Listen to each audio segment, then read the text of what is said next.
네, 외교안보 현안 짚어보겠습니다. 홍현익 전 국립외교원장, 김용현 동국대 북한학과 교수 나오셨습니다. 두 분 어서 오십시오. 안녕하십니까. 홍 원장님, 북한이 평양에서 우리 군에서 운영하는 드론과 동일 기종의 무인기 잔해를 발견했다면서 사진을 공개했습니다. 합참은 확인해 줄 수 없다는 입장을 유지하고 있는데 무인기를 둘러싼 남북의 충돌 문제 어떻게 보고 계세요? 네, 북한이 처음에는 사진하고 전단을 살포하는 모습만 이제 공개했다가 네. 한 이틀 지나서 결국은 그 무인기 잔해를 발견했다라고 이제 했지만 최종적으로 이 무인기가 전단을 살포했다라고 확신하지는 않는다라고 합니다. 그러면서 만약에 저 지금 화면에 나오는 저 무인기가 전단을 살포한 무인기가 아니라면 저건 또 다른 주권 침해 사례다. 이렇게 얘기를 하면서 근데 저 사진을 보면요. 우리 지금 드론 작전 사령부가 작년 9월 26일 날 국군의 날 행사에 차량에 탑재한 그 드론기를 싣고 가는 모습을 보여줬는데 네. 거의 비슷하게 생겼어요. 근데 그렇다고 해서 꼭 우리 거라고 100% 확신할 수는 없는 게 네. 북한이 그 리퍼라고 해서 최첨단 미국 드론이 있거든요. 그걸 똑같은 모습으로 자기들이 복제해가지고 자기네 그 열병식에 공개한 적이 있거든요. 그러니까 북한이 그 외형은 얼마든지 저 똑같이 만들 수 있다 이렇게 보는데요. 문제는 이제 우리 정부의 그 김영현 국방장관이 국정감사할 때 저런 사실이 있냐 그랬더니 우린 그런 일 없다라고 그랬어요. 네. 처음엔. 그러다가 그 국방부에서 한 모양이에요. 그 잠시 회의 좀 하고 오겠다 그러고 밖에 나가서 회의를 하고 돌아와서는 우리의 입장은 확인해 줄 수 없다는 게 우리의 입장이다. 네. 라고 했어요. 그리고 이제 북한에서 저 드론 저걸 사진을 공개하면서 남한 거다라고 그러니까 우리 합참에서는 확인해 줄 수 없고 대꾸할 가치도 없다. 그렇게 얘기를 했습니다.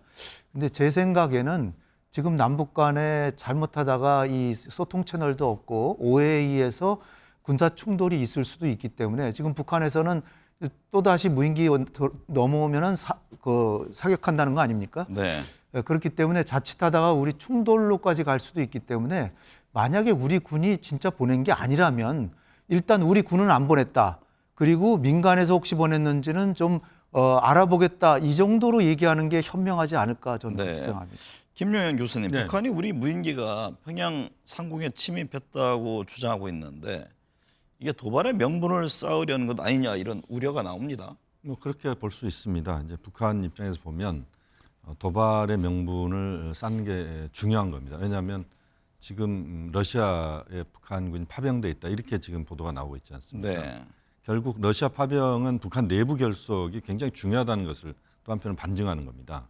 그러니까 내부에서 그야말로 체제의 저항 세력이랄지 뭐 이런 것들이 북한에 없지만 그래도 내부 단속이 굉장히 필요한 것이고 내부 결속이 필요한 겁니다. 네. 그렇게 해야만 이제 이 파병의 정당한 명분 또는 파병 과정에서 나타날 수 있는 여러 가지 현상들을 억제시킬 수 있거든요. 네. 이런 측면이 하나 있는 것이고 또 하나는 이제 미국 대선 관련된 부분입니다. 지금 트럼프 전 대통령의 당선이 김정은 위원장에게는 굉장히 중요하다 이렇게 보고 있을 수 있습니다. 네. 그렇게 보면 미국 대선 이 과정에서 어쨌든 한반도에서의 군사 긴장의 고조 이것이 결국 미국 대선에서 북한의 그 존재감을 부각시킨다 이런 차원에서도 북한은 지금 적극적으로 어떤 도발의 명분 또는 남북 간의 긴장 이것을 당분간은 지속시킬 가능성이 높다고 봐야 되겠습니다. 홍현익 전 원장님, 북한은 경의선과 동해선 도로 일부 구간을 폭파했습니다. 남북의 20년 화해 협력의 상징이기도 한 도로인데요. 도로를 폭파한 배경 의도는 무엇일까요? 무엇보다도 작년 말부터 시작된 북한이 남북 관계를 적대적 적대적인 교전국 관계다 이렇게 얘기를 했어요. 그러니까 북한의 지금 김정은의 뜻은 분명합니다. 영구 분단해서 남북 따로 살자. 서로 간섭하지 말고 협력할 건 더욱 없고 그냥 완전히 차단하고 나는 북쪽만 보고 살 테니까 남한은 남쪽 보고 살아라. 뭐 네. 이런 식의 그게 첫 번째고요.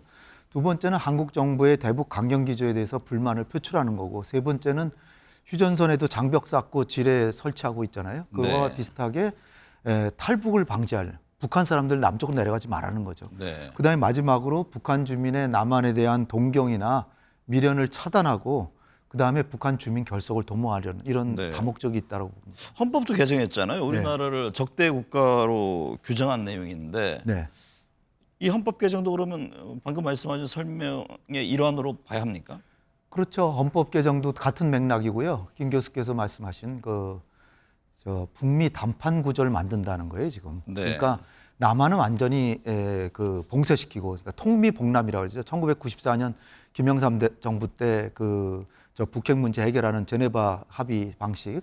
그래서 남한은 따돌리고 미국하고 대화한다. 네. 특히 트럼프가 되면은 미국하고 대화한다는 구도를 만들고 그다음에 전술핵 사용에 심리적 장벽을 제거한다는 이게 아주 끔찍한 게 있습니다. 지금 네. 김정은이 저 도로 폭파시키고 이틀 뒤에 2군단을 방문했는데요.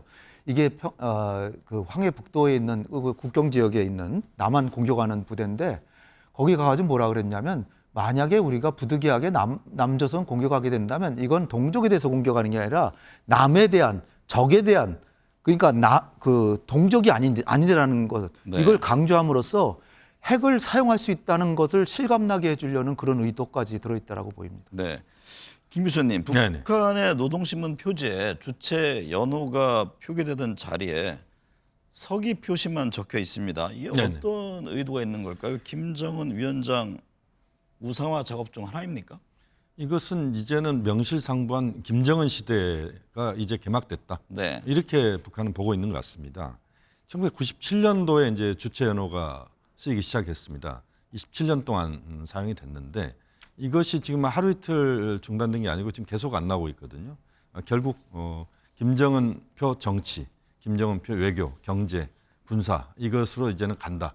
네. 그래서 이번 헌법 개정과 이 주체 연호 사용 이것은 전체적으로 보면 명실상부한 이제는 김정은 시대가 개막됐다. 그렇기 네. 때문에 앞으로 모든 정치, 외교, 경제, 사회문화 모든 부분에서의 그 정치적인 또는 모든 그 지시나 이런 것들은 과거의 김일성, 김정일 두 사람과 연관시키는 게 아니고 내가 한다.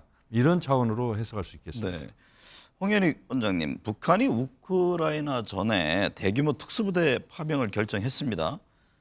북한이 파병을 결정한 이유, 향후 국제 정세에 미칠 영향은 어떻게 보세요? 북한한테는 그야말로 상당한 이득이 온다라고 김정은 판단한 모양입니다. 네. 첫 번째로 지금까지 탄약이나 무기만 대줬는데 직접 군인을 파병함으로써 혈맹으로 이제 부상시키는 거죠. 그러니까 6.25 때 미군이 우리를 도와줘서 우리가 한미동맹을 혈맹이라 그러듯이 이 단순한 동맹이 아니라 혈맹 관계를 맺어서 여러 가지 이득을 얻으려고 그러는데 첫째는 북한의 핵을 영구 보유한다. 핵 개발하는 거 지금 러시아가 막아주고 있잖아요. 두 번째는 한러 관계를 완전히 파탄시킨다. 북한하고 이제 완전히 혈맹이 되니까 한러 관계 이제 건너올 수 없는 길을 하겠다는 거고요. 네. 세 번째는 여러 가지 첨단 기술을 이제 받겠다는 겁니다. 그래서 대륙간 탄도미사일 대기권 재진입 기술이나 이제까지 못 받았죠. 다탄두 유도화 기술, 잠수함 발사 미사일을 위한 핵 잠수함 건조, 그다음에 군사 정찰 위성 관련 추진체나 위성체 이런 거에 대한 아주 첨단 기술을 진짜 자기네가 군대까지 보내는데 이거 안 주겠냐 이런 네. 식으로 하고요. 마지막으로 남북 간의 교전이나 전쟁이 벌어질 때 러시아군이 도와달라라고 하는 네. 것까지 지금 노리고 있다라고 봅니다. 네. 김 교수님, 네. 방금 홍현희 원장님 말씀하셨듯이 네. 북한의 이번에 파병은 한반도 유서시에 러시아의 개입을 확약받은 것 아니냐 이런 이제 추측들이 나오잖아요. 그 점은 그렇습니다. 어떻게 보세요? 그것은 뭐 논리적으로 이제는 가능한 영역이 됐다 이렇게 봐야 되겠습니다. 네. 지금 이제 걱정스러운 것 중에 하나는 물론 이제 그 현실화될 가능성은 높다고 보지 않습니다만 북한이 이 혈맹을 하나를 더 두는 격이 되는 겁니다. 네. 그러니까 중국과는 북한이 혈맹이다 이렇게 볼 수 있습니다. 또 네. 북중 간의 그 상호 방위 조약이랄지 이런 것들을 보면 실제 군사 개입이랄지 이런 것들이 가능할 영역으로 되어 있거든요. 그런데 이번에 이제 러시아로 인민군이 파병이 된다는 것은 그야말로 이제 새로운 수준으로 북러 관계가 만들어진다는 것이고 네. 또 하나는 이제 북한 입장에서는 러시아 특수가 이제는 만들어진 겁니다. 우리가 월남전 때 한국군이 상당수가 지금 그때 당시에 파병이 됐지 않습니까? 네. 그때 군사적인 부분도 있지만 경제적인 영역에 있어서도 한국이 많은 이득을 만들어냈었습니다. 그게 이제 우리 경제 발전의 또 원동력이 됐던 것도 사실이고, 네. 북한으로서는 이번 그 파병을 통해서 러시아 특수를 굉장히 이번에 그 노릴 가능성이 높습니다. 네. 이 과정에서 북한이 점차 남 관계보다는 북중, 북러, 그 다음에 이제 미국 대선에서 트럼프 대통령이 당선된다면 이제 북미 중심으로 간다. 그러니까 우리 한국은 사실상 북한 입장에서 봤을 때는 함께할 이유가 하나도 없다. 이렇게 지금 보고 있는 것 같습니다. 네. 지금 상황은 굉장히 북한으로서는 그 여러 가지 이 파병이 가져올 다양한 가능성과 성과들을 만들어낼 가능성이 높다고 봅니다. 홍열익 전 원장님, 북한의 우크라이나전 파병으로 전 세계 우려의 목소리를 내고 있습니다. 젤렌스키 우크라이나 대통령은 세계 대전을 향한 첫 단계다 이런 언급도 했습니다. 지금 뭐 세계 3차 대전 얘기도 나오는데 실질적으로 그만큼 이게 엄중한 상황인가요? 이게 북한이 러시아에 군을 보낸 게 사실이라면 네. 일단 제3국이 이제 우크라이나전에 직접 개입하는 거잖아요. 이를테면 비엘로루스가 먼저 들어갈 줄 알았는데 이제 북한이 들어가면 이러면 젤렌스키 말 맞다나 이제 서방도 병력도 좀 보내달라. 그럴 가능성이 이제 크거든요. 네. 또는 이제 지금 당장에 노리는 거는 장거리 미사일을 지금 미국이나 서유럽들이 제한하고 있는데 빌려주면서 러시아 본토를 향해 쏘지 말라라고 그러는데 이거를 쏠 수 있게 해달라. 그러면은 이게 전쟁이 확대될 수 있고 잘못하다 이제 발트 삼국이나 폴란드까지 러시아의 공격 대상이 될 가능성이 있다는 뭐 이런 얘기인데요. 북한의 제일 우리가 좀 경계해야 될 거는 KN-23이라고 화성 11형 있거든요. 이게 네. 단거리 탄도 미사일인데 여기 핵탄두가 탑재됩니다. 근데 이걸 우크라이나 보냈는데 이거를 사용하는 거를 북한 기술자가 같이 가서 보고 이걸 계속 개량하고 있어요. 네. 한국에 전쟁이 나면 핵 탑재해가지고 남한에 쏘는 지금 핵 미사일을 좀 시험 중이다. 시험할 가능성이 매우 높다. 실전 능력을 높일 네, 것이다. 실전 이런 능력이 말씀이군요. 굉장히 높아질 가능성이 큰 거죠. 네. 미국 대선 살펴보겠습니다. 홍현희 원장님. 미국 대선 여론조사를 보면 해리스 부통령은 전국 조사에서 우세하고 트럼프 전 대통령은 경합주에서 우세한 모습인데 현재 여론조사만 봤을 때는 어떤 후보가 당선에 유리합니까? 한마디로 말씀드리면 트럼프 당선이 유리해졌습니다. 네. 한 열흘 전만 해도 해리스가 계속 앞서가고 경합주에서도 더 많은 주에서 앞서갔는데 최근 한 열흘 사이에 지금 트럼프가 경합주에서 거의 앞서거나 비슷해졌어요. 근데 네. 트럼프는 샤이 트럼프라 그래서 한 2% 내지 3%는 숨어 있다라고 보거든요.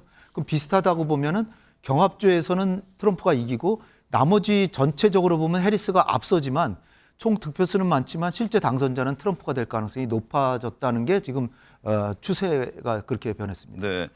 김 교수님, 미국 내 선거 배팅 사이트들에서 방금 홍 전 원장님 말씀대로 트럼프 전 대통령의 승리를 높게 점치고 있던데요. 네. 그런 상황에서 그런지 해리스 부통령, 바이든 대통령과도 좀 선을 긋고 선명성을 부각하고 있습니다. 네. 유권자 표심에 영향을 줄까요? 지금 바이든 대통령과 이제 불화설 이야기가 좀 나오고 있지 네. 않습니까? 이 부분은 어쨌든 민주당의 분열로 비춰질 가능성이 높기 때문에 그것이 해리스 부통령에게 긍정적으로 작용하지 않을 가능성이 높다 이렇게 볼 수 있습니다. 네. 또 오바마 대통령 같은 경우는 이제 두 사람 사이를 이제 봉합하는 역할을 좀 하고 있는 것 같은데 어쨌든 그런 불화설이 나오는 것은 뭐 좋지 않다 이렇게 봐야 될 것 같고요. 네. 또 하나 지금 뭐 말씀하신 것처럼 배팅 사이트들이 지금 계속 지금 아마 선거 막판까지 움직일 겁니다. 지금 현재는 6대4 정도로 트럼프의 우위를 지금 이야기를 하고 있는데 네. 전체적인 분위기가 샤이 트럼프까지 고려해서 본다면 현재로서는 뭐 트럼프 전 대통령의 우위가 지금은 지속적으로 지금 나타나고 있다 이렇게 봐야 될 것 같은데 네. 어쨌든 민주당 내에서 이런 분열적인 모습들이 사실은 자중질환으로 보일 수도 있기 때문에 민주당 쪽에는 뭐 해리스 부통령 쪽에는 좋지 않은 흐름이다 이렇게 봐야 되겠습니다. 홍 원장님, 트럼프 전 대통령이 격전지인 필라델피아 타운홀 행사에서 돌발 행동을 보였습니다. 건강 리스크 우려가 나오던데 선거 막판의 변수가 될까요? 글쎄 저 경제를 주제로 하는 실내 타운홀 행사인데요. 이게 질의응답하고 이러는 거거든요. 근데 실내에서 하는데 트럼프가 지금 2번이나 저격당할 위험이 있어가지고 창문을 열지 못하게 했답니다. 근데 실내에 있는데 에어컨을 제대로 못 틀어서 기온은 올라가고 숨도 답답하고 그래서 두 사람이 연속으로 기절하는 상태가 돼가지고 트럼프가 39분 동안 노래 거의 10곡을 틀어가면서 이를테면 루시아노 파바로티의 뭐 아베 마리아라든지 YMCA라든지 캣츠의 주제곡 메모리 같은 걸 틀면서 춤추고 지금 나오는 저 여성은 크리스티 놈 사우스 다코타 주지사입니다. 네. 둘이 이제 같이 춤추고 그러다가 39분 정도 하고 그냥 이상으로 마치자 그러고 끝냈다는 건데요. 그래가지고 이제 해리스 측에서는 이게 정신을 놓고 혼란스러운 상태로 얼어붙었다라고 해가지고 저 SNS에다 올리고 그랬고 해리스 자신도 이걸 리트윗 해가지고 그가 괜찮기를 바란다. 네. 그러니까 지금 해리스는 지금 밀리고 있기 때문에 지금 미쳤다, 정신이 나갔다. 그 다음에 민주주의에 완전히 장애물이다. 민주주의를 짓밟는 사람이다. 막 이렇게 거친 말까지 해가면서 지지율 올리려고 지금 노력하고 있는 중입니다. 중동 상황 보죠. 김영환 교수님. 네. 하마스의 수장인 야히야 신와루가 사망했습니다. 네. 그럼에도 이스라엘 네타냐후 총리는 전쟁이 끝나지 않았다라고 얘기하고 네. 헤즈볼라 확전을 선언했습니다. 네. 이게 중동 전쟁 상황이 더욱 악화되고 있는 겁니까?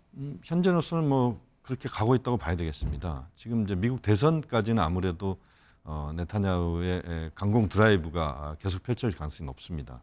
미국도 지금 중동 상황에 대해서 적극적인 개입을 하지 못하고 있는 상황 아니겠습니까? 네. 대선 과정에서 전미 유대인 협회가 갖고 있는 표랄지 또는 뭐 대선 자금이 워낙 중요하기 때문에 함부로 지금 움직이지 못하고 있는 이 상황을 최대한 네타냐후 총리는 활용하고 있다 이렇게 봐야 되겠습니다. 그래서 전반적으로 지금 상황은 그 중동에서 특별한 변수가 없는 한 계속 지금의 강공 드라이브는 양쪽에서 지금 다 걸고 있을 것이다. 네. 앞으로 더 걸 가능성이 높다 이렇게 봐야 되겠습니다.